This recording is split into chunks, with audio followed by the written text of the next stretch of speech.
So, an accomplished actress with some leading roles, why go for something like this, which is on the smaller side?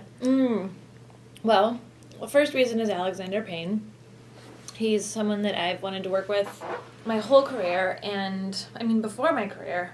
He's just, I think, he's one of the best filmmakers of my generation, certainly, and probably many generations. The second reason is that I don't usually get opportunities to play more dramatic roles, and people like me as a funny girl. So it was fun to have someone give me an opportunity to do something different, you know, to see if I could do it. I wasn't even sure, but it was really good. Can you tell me a little bit about the process of actually getting the role? Did you find the script and go for it? It was an old-fashioned, you know, got a call from my agent. Alexander Payne's making a new movie. He's seeing girls for this role, yada, yada. So they sent me the script, and I read it. And I don't always work with my friend Sean, but my friend Sean Gunn is also an actor, and I went to college with him. And when I have, like, major auditions, I like to work with him on my auditions. He's really good, and sometimes you need, like, an outside eye. And because this is a little bit out of my wheelhouse, it was helpful to have someone else to work with. And so we prepared, and then the next day I went in and auditioned, and my feedback after the audition was, Alexander, you know, he really responded to you. You'll definitely work with him. It might not be on this movie, but on something. Like, so I was like, that's enough for me. Like, that I got to act for Alexander Payne and talk to him, get directed by him. That was good. And that, you know, he responded to me in some way. But so then when he offered me the part in this movie, I was like totally shocked. I just had a lot of mixed feelings about this character and what happens with her and her husband, and, you know, it's like, it was really, like, something I didn't totally understand, and I still kind of don't, so I was really intrigued by it, and happy to get a chance to portray it. So when you actually did find out you got the role, I'm sure you were excited, but was it kind of like that, oh my god, like, how am I going to pull this off now moment? I had an acting teacher in college say that the best time in an actor's life is between the moment where the actor gets the part and when they go to set, like when they actually work. So I have to say that I was feeling like pretty awesome about myself. It was over the holidays and I got back from Christmas vacation, and Alexander Payne called me on my cell phone, left a message for me, and I still saved the message. It was like a year and a half ago, almost 2 years ago now, and I still have it saved, and left me this message about, like, call me back, I hope you had a good holiday, and I was like, oh my god, I can't believe I got this part. And then a couple months passed before I actually shot it, so I was, like, pretty full of myself for a couple months there. And then I got to set and was like, whoa, this is hard. But it was good. It's always good to be challenged. You know, get better. Do anything to celebrate? I'm sure I did. I just can't remember. Probably, knowing me, I went and had a giant martini, I would imagine. Nothing wrong with that. Yeah. And then you got to go to Hawaii, right? I know. It's pretty crazy. Like, obviously I would work anywhere to work with Alexander Payne, but then when they tell you, like, oh yeah, you're working with the director you always want to work with, and it's in Kauai, I wasn't upset about that. Not half bad. Yeah. And that house you get to work in, too. That cottage is absolutely adorable. It's pretty amazing. The grounds are amazing. It's right there. It's very private, but it's right on the beach. And I remember, like, during a down moment, I was, like, looking through the renter's information, and I was like, I should, like, rent this place someday. And I was, like, found the book, and I was like, I'll never be able to afford to rent this someday. It was, like, crazy expensive. What was the downtime like there? I mean, I'd probably go to the beach and hang out quite a bit. Yeah, probably for George there wasn't a lot of downtime. For me, I had more. It was fun. I mean, I was shooting something else at the same time, so I couldn't get tan because of continuity on my other movie, which was a total drag. So I did wear a hat and lots of sunscreen, and I did sit and read a lot on the beach, and I just, like, went running and just hung out in the sun and, like, stood in the middle of, like, this beautiful little water and this little lagoon and saw all the fish. It was pretty awesome. Is that why you had the big floppy hat in that one scene? I think I was going to have that anyway, but yeah. And then I had another one of my own. And how was the pre-production process like? Did you do that in Hawaii, or did you do any rehearsals before actually going there? We didn't really rehearse. We had a table read in Santa Monica before everyone went to Hawaii to start working. We did a table read, and Alexander doesn't like to rehearse a lot. What he'll tell you is that and I wasn't like a main character in the movie, obviously, so with his leading actors, he likes to spend some time with them and hang out with them. So I think that they went out to Hawaii and like hung out for a couple weeks before shooting. Especially to build that family dynamic, it makes sense. It's so important, and what Alexander was saying is that he needs to feel comfortable with the actors more than he needs them to be rehearsing. Like, he needs to kind of understand what they're all about and for them to feel comfortable with each other. Is there anything you specifically need? Like any script breakdowns, making a journal in your character's voice, things like that? Music helps me a lot, like transport me to like emotional moments. I think that's something that like I use an iPod a lot,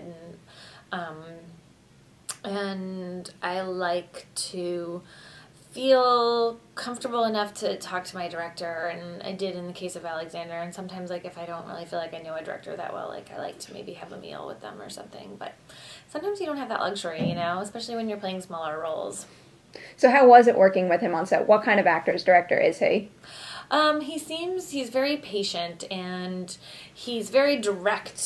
He knows what he wants, but he's really good at letting you feel like you found it. So that's kind of a secret trick. I don't know how he does it, but it's awesome. And how about the pacing? Does he have to keep it moving fast? Does he like to like get his take and move on, or? Yes, but in a very subtle way. Like, he subtly, and this was over a year ago, but I remember him, like, sort of subtly directing us, and when you're moving on, it's like, okay, we're moving on. Like, I'm sorry, some directors are like, okay, we're moving on, everyone turning around, and it's more like, yeah, I think we got that. I think we can turn around now. Like, he's so patient and like, smooth and easy to be around, and, like, he's very intimate, like, with his direction, and he stands, like, kind of near the camera. He's not like a bullhorn director, So you don't ever feel rushed, but the pace is good. Sounds like you took to him pretty well, so. I adore him, yeah. I loved working with him, and I hope to do it again. I hope he does something that he wants me to be in again. So now, how is it working with Matthew Lillard? Because the first thing you see of him in that movie is that picture on the for sale sign, and I've never seen him like that in my life. So it's weird to see him playing such a, everyday kind of man. Yeah, he's awesome. I mean, he's like, in real life, he's a real family guy. Like, he's got 3 kids and a wife, and he's like so into his family, and he takes his craft very seriously, which is good, and it's inspiring. But he's also like fun, and he's not snooty. He's fun on set. He cares about the material. He cares about being good.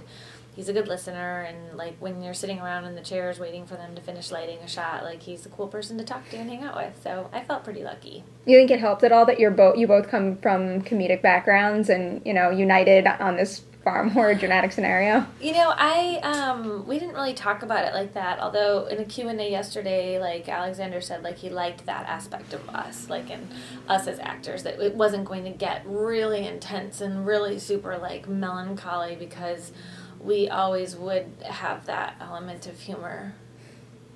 And on that beach scene, I was kind of wondering, while I was watching it, we kind of find the resolution to this in the end, but I was watching it and I was wondering if you had gotten your entire script at that time, or it might have been more effective to just, know what happens in that scene, so it's maybe you don't know what's going on with him. I knew what was going to happen, because I had auditioned with all my scenes, so I didn't know where the movie was going, but Alexander was really specific with how he wanted this scene to feel, and he wanted it to be my description of it, I don't know if he would say this, was like kind of dreamy, like that this character was like sort of dreamy, and I felt dreamy when we were doing it. I could see that, because it's like after all that time, he's like, George Clooney's character is kind of just getting a little handle on what he's been searching for, but almost not really at the same time. He's close, and I'm just like, hi, oh, cool. And great. How is it working with George? Oh, it's fun. Everything they say about him is true. He's so sweet. He's lighthearted, but professional and serious when he needs to be, and gives you as much or as little as you want or need. He's just a really giving person, but also actor, and I hope that my next job with him is that he's directing me. That one hospital scene you have with him is absolutely incredible because in the beginning it makes me want to cry because I feel so genuinely sad, and then in the end, I mean, you turn on the humor a bit. Yeah, I didn't try to do that. I just tried to play it the way, I wasn't like going for that. I left that up to the director, and the editor, like how they wanted to piece it together, but I was happy that it came out that way because it's weird. Like it's a weird good scene. Well, I walked out of this movie, I walked out sad, and, I don't cry very much during movies. This made me cry, and it kind of made it, it stuck with me, too. Awesome. But at the same time, it didn't make me, perpetually sad, throughout the day, and I feel like it is because of moments like that kind of make you feel good, and... I mean, nothing is ever one emotion, every situation I find myself in, I feel like 5 to 100 things, you're never just angry or just sad or just anything. You're a couple things. You're a million things. You know what I mean? There's always, layers of everything. So how did you go about preparing for that scene in particular, especially when you have to really, embody this character that's feeling such an intense emotion? I just tried to... I can't always do this because I'm not always, lucky enough to work with such good scripts, but I just tried to really stick to the script and just really, be in the moment of the story that was being told, and that seemed to be enough in this case. That's not always the case. Sometimes you have to, go and make up stories in your mind, and in this case, just what was happening in the world of these people was enough to kind of help me get there.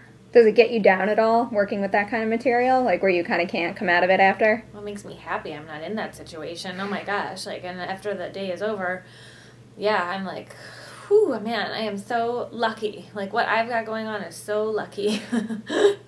So what is next for you? Because, I mean, why can't this be a stepping stone to more of this? I would love that to be the case. I have a couple movies coming out. I'm still recording Archer, which I do for FX, and I have a few movies coming out in the spring. One is called Jeff Who Lives at Home with the Duplass brothers and Ed Helms and Jason Segel and Susan Sarandon. And then I did another movie called Playing the Field that Gabriele Muccino directed with Gerard Butler, Jesse Biel, Catherine Zeta-Jones, and Uma Thurman, and Dennis Quaid. So I have those two things coming out. But I hope that maybe this, I have an awesome career. So whatever happens, I'm lucky. But it'd be nice to have more, weird, more dramatic type roles, In the world of remakes, I'm not gonna lie, I want to kind of see a remake of Jawbreaker. Yeah. I feel like that just totally went in the complete opposite direction. No, it's with fine. what you want to do. That would be so interesting. I would be so terrified. I'd have to play the Carol Kane role. I know. I wonder what that would be like. I always wonder who they would cast in something like that. I know. Now it'd be so weird. It must be so weird to be in an iconic movie like Footloose and then have it remade. How strange. Exactly. And how about TV too? I mean, beyond Archer, because I always Misguided. I was really into that, and then all of a sudden it was pulled away, unfortunately. Yes, I have really bad luck with television. I did just sell an idea to ABC with two writers that I love named Harry Alphant and Deb Kaplan, and the deal is hopefully going to close today, so I don't want to jinx it, but that is a possibility. Maybe I'll do that pilot, but I'm always looking for a good television show. Is that something you wrote? It's an idea that I had. Comedy? Yeah.